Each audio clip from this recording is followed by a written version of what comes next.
Hi, இன்னைக்கு நம்மளோட கிளாஸ்ல நம்ம ஐக்கு அடுத்து தான் ஜே தான் பார்க்க போகிறோம். ஜேல வந்துட்டு நம்ம ஐ போல தான் நமக்கு ஸ்ட்ரோக்ஸ் வந்து ஸ்டார்ட் ஆகும். ஜேல பார்த்தீங்கன்னா இந்த ஸ்ட்ரோக் வந்துட்டு கீழே வந்துட்டு நமக்கு இந்த மேலே போயிட்டு நமக்கு கம்ப்ளீட் ஆகும். ஸோ ஓகேவா. இந்த ஆல்ஃபபெட்டில் பார்த்தீங்கன்னா நம்ம ஜி போட்டிருப்போம் இல்லையா. ஸோ ஜிக்கு எப்படி வந்து வரும், இங்கே ரைட் பண்ணுறேன். இப்படி ஜி எழுதுவோம் இல்லையா. ஸோ நம்ம ஜிக்கு வந்து எப்படி நம்ம லெட்டர்ஸ்லாம் ஜாயின் பண்ணமோ அதே ப்ரொசீஜர் தான் நமக்கு ஜேக்கும் வரும். ஓகேவா. அதுதான் சொல்கிறேன். ஒரு ஆல்ஃபபெட்டில் வந்துட்டு நீங்கள் ஃபஸ்ட்டு ஒரு ஏபிசிடி இந்த மாதிரி ஒரு 4 லெட்டர்ஸ்க்கு வந்துட்டு நீங்கள் இந்த மாதிரி டபுள் ஜாயினிங் கொடுத்துட்டீங்க அப்படின்னா, அதை நல்லா ப்ராக்டிஸ் பண்ணிட்டீங்கன்னா மீதி எல்லாமே ரொம்ப ஈஸியாக இருக்கும். ஓகேவா. ஸோ இப்போ நான் வந்து ஈக்கு அப்புறம் நான் கண்டினியூ பண்ணிக்கிறேன். ஆக்சுவலி இது எழுதும் போதுட்டு நான் வீடியோ எடுக்காமல் விட்டுட்டேன்.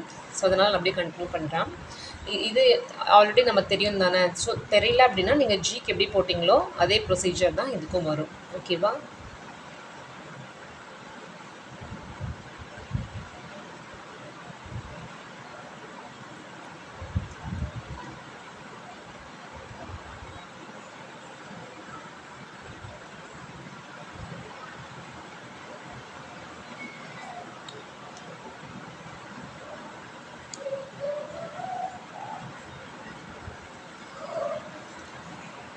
ஸோ ஹெச் வரைக்கும் நம்ம போட்டாச்சு. ஓகேவா.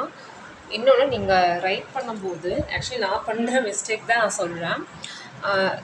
நம்ம ஜேஏ ஜேபி ஜேசி அப்படின்னு சொல்லிட்டு இருந்தோம்னா நமக்கு வர வர அந்த ஃப்ளோ வந்து கட் ஆயிடுது.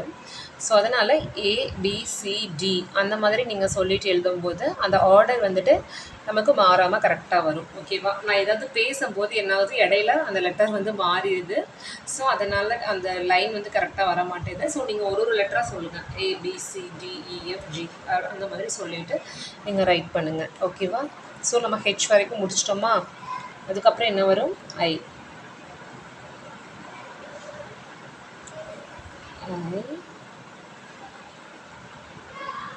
J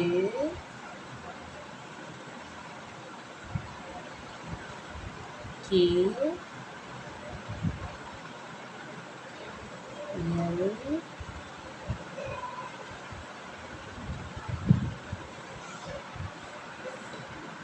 M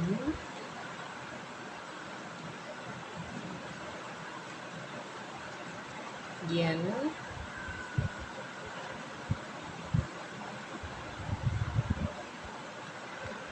O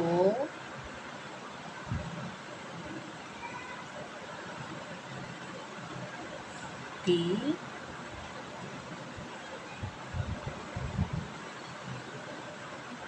Q. So ஆர்லேருந்து நம்ம இங்கே கண்டினியூ பண்ணிக்கலாம்.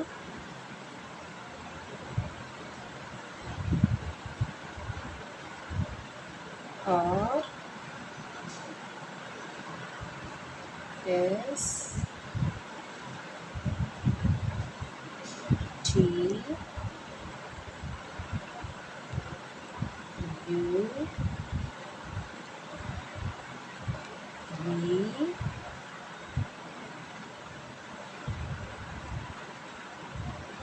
W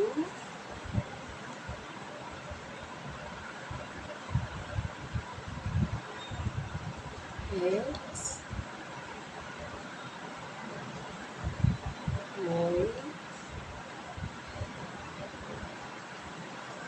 Z. ஓகேவா. ஸோ நீங்கள் ஐ எழுதுறதை விட ஜே எழுதுறது மட்டும் கொஞ்சம் கஷ்டமாக இருக்கும். ஸோ அது வந்து பார்த்து ப்ராக்டிஸ் பண்ணிக்கோங்க. ஓகேவா.